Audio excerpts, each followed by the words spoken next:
वीरू पाठक channel में आपका स्वागत है। भाद्रपद मास के शुक्ल पक्ष की आज है चतुर्दशी तिथि। बस अब हम भाद्रपद मास के अंतिम पड़ाव की ओर आ चुके हैं और ऐसे ही शुभ और मंगलकारी आज की प्रातःकाल बेला में आप सबका स्वागत है। तो चलिए आज की भाद्रपद मास कथा श्रृंखला को आगे बढ़ाते हुए सुनते हैं आज की विशेष पौराणिक कथा, भाद्रपद मास कथा।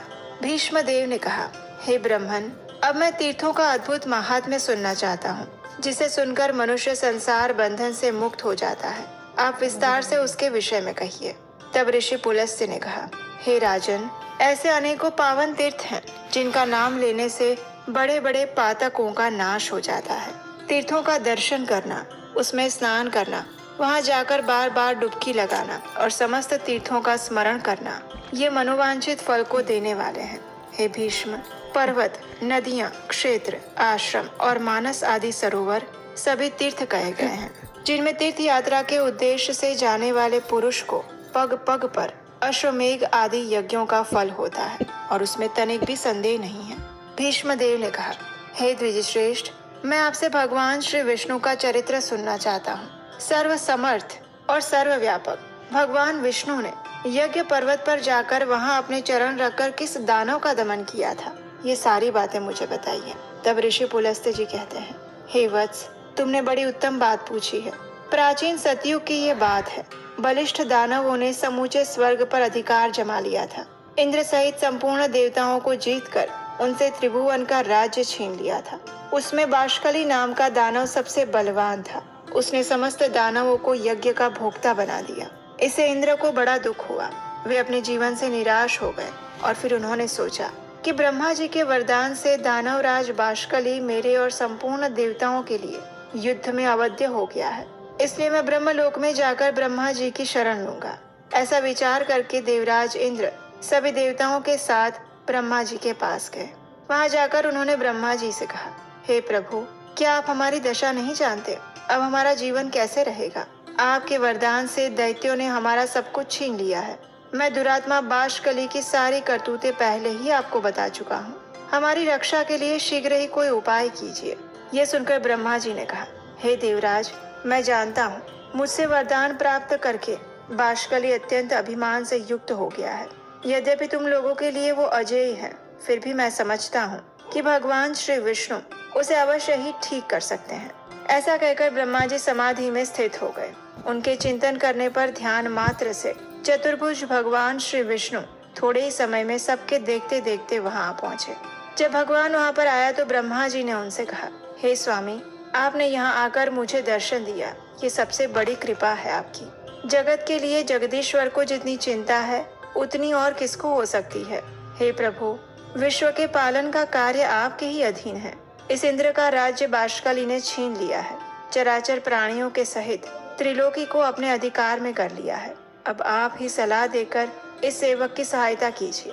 तब भगवान श्री वासुदेव ने कहा, हे ब्रह्मन, मैं दानवों का विनाश करने के लिए वामन रूप धारण करूंगा। ये इंद्र मेरे साथ बाष्कली के घर चले और वहां पहुंचकर मेरे लिए याचना करें और इस प्रकार कहे, राजन, इस बौने ब्राह्मण के लिए 3 पग भूमि का दान दीजिए। इनके लिए मैं आपसे याचना करता हूँ। ऐसा कहने पर वो दानवराज अपना प्राण तक दे सकता है। पितामह, उस दानव का दान स्वीकार करके पहले मैं उसे राज्य से वंचित करूंगा और फिर उसे बांधकर पाताल का निवासी बनाऊंगा। इतना कहकर भगवान श्री विष्णु अंतर्ध्यान हो गए। उसके बाद कार्य साधन के लिए अनुकूल समय आने पर संपूर्ण प्राणियों पर दया करने वाले भगवान श्री हरि अदिति का पुत्र होने का विचार करते हैं। भगवान ने जिस दिन गर्भ में प्रवेश किया उस दिन स्वच्छ वायु बहने लगी। तीनों लोकों में निवास करने वाले सभी प्राणियों के मन में अपूर्व उत्साह भर गया। गंधर्वों ने उच्च स्वर से संगीत आरंभ किया और सभी देवता लोग विचार करने लगे कि ये साक्षात परमात्मा श्री विष्णु है। ब्रह्मा जी के अनुरोध से ही उन जगदीश्वर ने ये छोटा सा वामन रूप धारण किया है। ये भगवान सब तरह से देवताओं का कार्य सिद्ध करेंगे। शुद्ध चित्त वाले देवगण जब इस प्रकार सोच रहे थे, उसी समय भगवान वामन देव इंद्र के साथ बाष्कली के घर गए। उन्होंने दूर से ही बाष्कली की नगरी को देखा, जो परकोटे से घिरी थी। सब प्रकार के रत्नों से सजे हुए ऊंचे ऊंचे सफेद महल, जो आकाशचारी प्राणियों के लिए भी अगम्य थे, उस पुरी की शोभा बढ़ा रहे थे। नगर की सड़कें बड़ी ही सुंदर और क्रमबद्ध बनाई गई थी।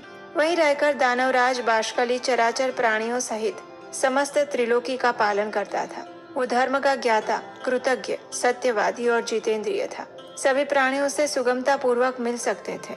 न्याय अन्याय का निर्णय करने में उसकी बुद्धि बड़ी कुशल थी। वो ब्राह्मणों का भक्त था, शरणागतों का रक्षक और दीन और अनाथों पर दया करने वाला था। मंत्र शक्ति, प्रभु शक्ति और उत्साह शक्ति, इन तीनों शक्तियों से वो संपन्न था। बाष्कली त्रिलोकी का एक श्रेष्ठ पुरुष था। वो सदा अपनी नगरी में ही रहता था। उसमें देवता और दानवों के भी घमंड को चूर्ण करने की शक्ति थी। उस दानव राज के राज्य में कोई भी अधर्म नहीं होता था। इंद्र को आते देखकर दानवों ने जाकर राजा बाष्कली से कहा, प्रभु, बड़े आश्चर्य की बात है। आज इंद्र एक बौने ब्राह्मण के साथ अकेले ही आपकी पुरी में आ रहे हैं। अब हमें क्या करना चाहिए, शीघ्र बताइए। उनकी बात सुनकर बाष्कली ने कहा, दानवों, इस नगर में देवराज को आदर के साथ ले आइए। वे आज हमारे पूजनीय अतिथि बनकर आए हैं। दानवराज बाष्कली दानवों से इस प्रकार कहकर फिर स्वयं इंद्र से मिलने के लिए अकेले ही राजमहल से बाहर आए। इतने में उधर से भगवान वामन और इंद्र भी आ पहुंचे। दानवराज ने बड़े प्रेम से उनकी ओर देखा और प्रणाम करके अपने को कृतार्थ माना।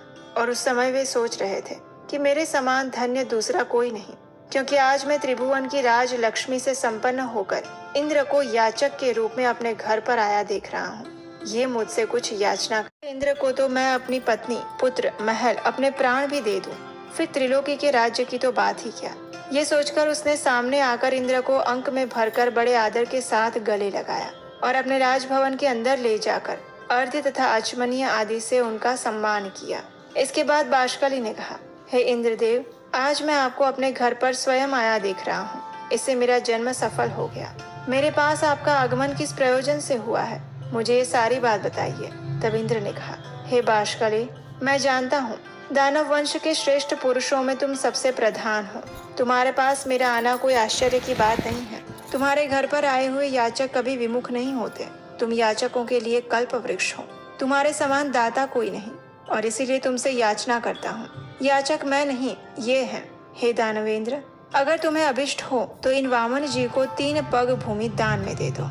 इतना कहकर इंद्र चुप हो गए और उसके बाद क्या हुआ वो हम सुनेंगे हमारी इसी भाद्रपद मास कथा श्रृंखला की अगली कड़ी में। इस संपूर्ण मास के दौरान हमने प्रामाणिक प्रयास किया है कि आपको पद्म पुराण से सुंदर कथाओं का श्रवण करवाया जाए। इसको हमने प्रमाणभूत रूप से यथा योग्य यथा रूप में प्रस्तुत किया है। आशा है आपको हमारा ये प्रयास सराहनीय लगा होगा। अगर ऐसा है तो आप हमें आने वाली कथाओं को बनाने के लिए कृतज्ञता के भाग स्वरूप अपनी क्षमता अनुसार इस कार्य को आगे बढ़ाने में अपना आर्थिक सहयोग भेज सकते हैं। स्क्रीन पर नंबर दिया गया है। आपका सहयोग न सिर्फ हमें अपितु वैदिक संस्कृति के सनातन ज्ञान को जन जन तक पहुंचाने में भी एक बहुत बड़ा माध्यम साबित होगा। इसी प्रार्थना के साथ आज की इस कथा को यहीं पर विराम देते हैं। इसी कथा श्रृंखला की कल की अंतिम कड़ी के साथ हम आपसे मिलेंगे आपके अपने चैनल पर। हरे कृष्ण।